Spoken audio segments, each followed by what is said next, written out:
Olá, pessoal, me chamo Natana, sou psicóloga e esse é mais um vídeo do quadro Vem Praticar Comigo, em que eu ensino técnicas psicológicas para vocês poderem praticar aí na casa de vocês. E nós estamos na reta final do quadro de técnicas sobre os esquemas positivos, essa super novidade em terapia do esquema. E hoje chegou a vez do esquema mega especial que causa muitos impactos na vida, assim, eu diria todo mundo, mas não vamos ser generalistas, então, da grande maioria das pessoas. Gente, que é o esquema de conexões estáveis. Pensando em toda a repercussão que as nossas relações tendem a trazer para a nossa vida. Então, é uma grande necessidade emocional, como eu falei, da maior parte das pessoas, que se estabeleçam ao longo da vida conexões estáveis, pensando no quanto que isso vai estar atrelado ao bem-estar, à maneira que, inclusive, a pessoa vai conduzir determinadas questões, decisões ao longo da vida. E para trabalhar esse esquema positivo, eu quero trazer um outro conceito da terapia do esquema que a gente fala muito, que é o conceito da química esquemática, porque eu vejo que esses dois padrões têm muito a ver um com o outro, dependem um do outro para funcionarem bem. Como assim, gente? A química esquemática basicamente é a nossa atração por determinados padrões, perfis de pessoas. E muitas vezes essa atração ela não é muito funcional. A gente tende a se atrair por pessoas que muitas vezes vão alimentar ainda mais os nossos esquemas desadaptativos, vão negligenciar novamente necessidades emocionais que por vezes já foram negligenciadas pela nossa base de vida, pela nossa família. E tudo isso tende a ficar muitas vezes se retroalimentando e gerando justamente uma dificuldade para que as nossas necessidades realmente sejam atendidas de forma saudável e efetiva. Tanto que a gente fala que quando a gente é criança, não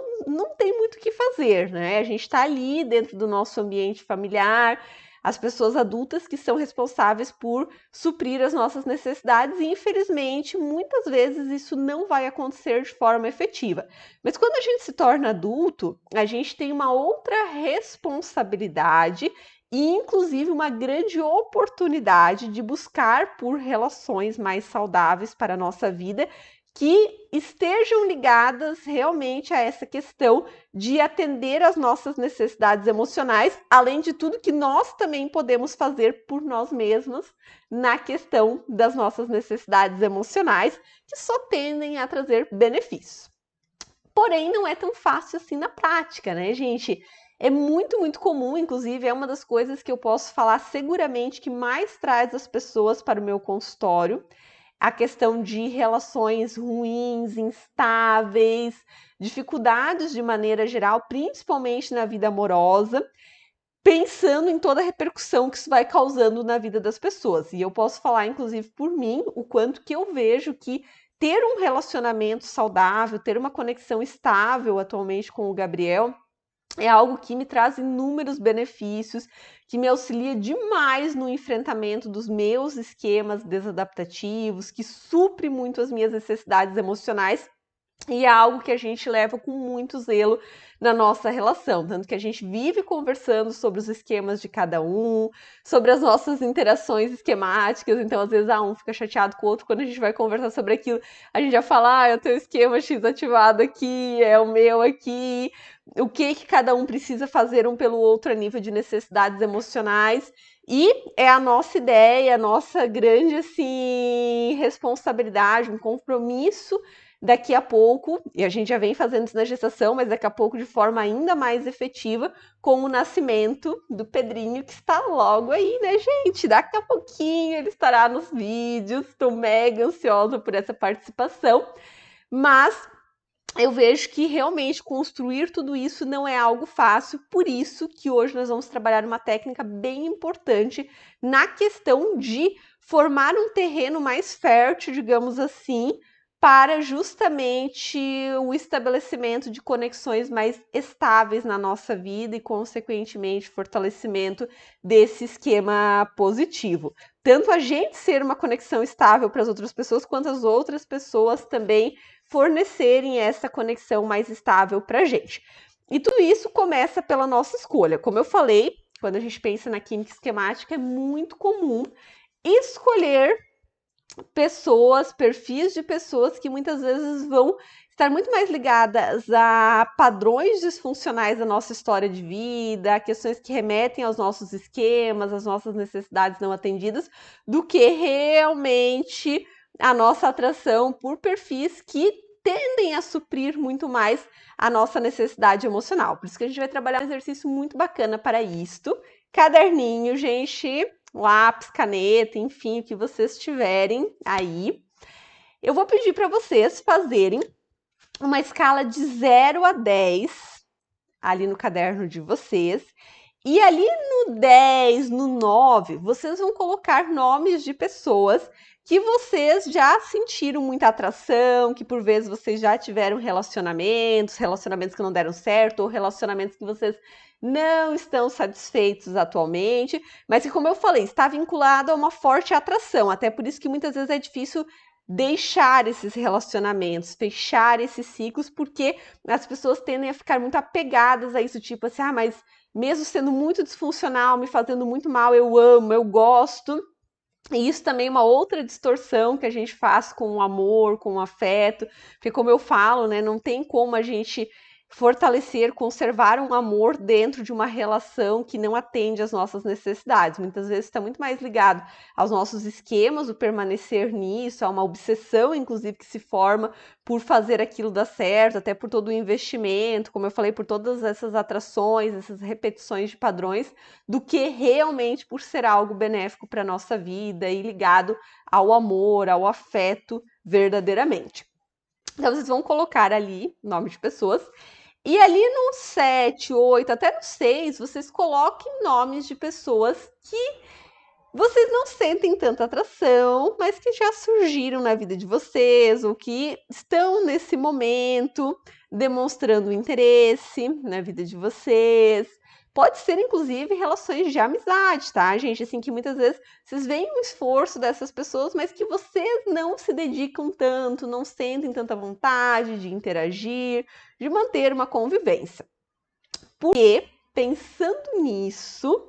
a gente vai analisar justamente o motivo pelo qual se tem atração tão forte por aquelas pessoas que estão ali no 9, no 10, o que isso nos lembra da nossa história de vida, dos nossos legados, daquilo que a nossa família nos passou, do que a gente tinha como modelo familiar. E ali nas pessoas que vocês colocaram entre os 6, 7, 8 a nível de atração, vocês vão avaliar o que essas pessoas também têm enquanto padrões.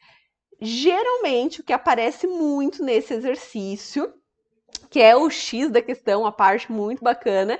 é a gente perceber o quanto que muitas vezes a gente se atrai por essas repetições disfuncionais, como eu falei, e o quanto que é uma grande oportunidade, muitas vezes, essas pessoas que estão ali no 6, no 7, no 8, para a nossa vida, no sentido de que são pessoas com mais aptidão, com mais, assim, realmente recursos, muitas vezes pelos padrões que a gente vai notando nelas. Isso, obviamente, a gente não é regra, mas em grande maioria, de atender às nossas necessidades emocionais, de auxiliar, inclusive, no combate dos nossos esquemas. Mas aí entra o X da questão, que as pessoas me falam muito quando eu trabalho isso no consultório, que é assim, Natana, mas eu não tenho muito interesse, daí eu teria que fazer um esforço. E sim, gente, esse é o segundo passo. Se a gente quer conexões estáveis e saudáveis na nossa vida, não vai ser algo automático, muito pelo contrário. Nós teremos que inevitavelmente fazer um esforço consciente para, de fato, fazer escolhas mais saudáveis, mais apropriadas, mais baseadas realmente nas nossas necessidades. Mas que esse esforço, gente, tem já estar ligado justamente a combater essa nossa tendência a ficar reproduzindo padrões disfuncionais na nossa vida. Então, Quando a gente pensa nesse esforço, muitas vezes não é um esforço para necessariamente gostar dessas pessoas que estão ali entre 6, 7, 8 no nível de atração, mas é um esforço para nossa mente parar de ficar fazendo essas repetições de padrões disfuncionais que a gente muitas vezes já acumulou N evidências de que sempre chegam no mesmo caminho. Insatisfação, conexões instáveis, vários problemas, várias repercussões ruins para a nossa vida. E como eu falei, isso tende a causar um grande impacto de maneira geral, inclusive na vida como um todo que a gente vai ter, porque é inegável, né, gente, que ter pessoas, principalmente quando se trata de um relacionamento amoroso, ter uma pessoa que não realmente nos faz bem a nível das nossas necessidades emocionais, que muitas vezes compromete ainda mais as nossas necessidades emocionais, ao longo do tempo tende a limitar muito a nossa vida, a gerar muita insatisfação e a afastar a gente de uma vida significativa. Diferente, porém, de uma relação saudável, de uma pessoa que compreende e busca atender as nossas necessidades emocionais e vice-versa, que a tendência é que a gente vai ter, de fato, uma relação muito mais estável, significativa e uma vida com possibilidades muito maior de ser uma vida mais significativa, de qualidade. Então, gente, reflitam sobre tudo isso e, como eu falei, estejam cientes a nível de autorresponsabilidade que é necessário fazer esse esforço se vocês querem buscar por conexões mais estáveis para a vida de vocês. E que esse esforço não é necessariamente na questão de começar a gostar de pessoas que estão ali se enquadrando nessa parte ali da escala, mas sim de combater essas repetições de padrões disfuncionais dentro da mente de vocês, porque a abertura para se relacionar com outras pessoas, com pessoas, como eu falei, mais aptas a atenderem às necessidades emocionais, vai ser uma consequência. Tá bom, gente? E semana que vem estaremos indo para o último esquema positivo aqui do quadro, mas claro que não acaba por aí, gente. Já tem quadro novo que vai começar em outubro, num mês super especial, que eu espero que vai ser o mês do nascimento do Pedrinho, porque data limite dele nascer é início de novembro, mas eu acho que ele vai nascer em outubro. E se não nascer também, a gente lança o quadro da mesma forma, que eu também estou preparando com muito amor e carinho para vocês. Tá bom? Um abraço e até mais!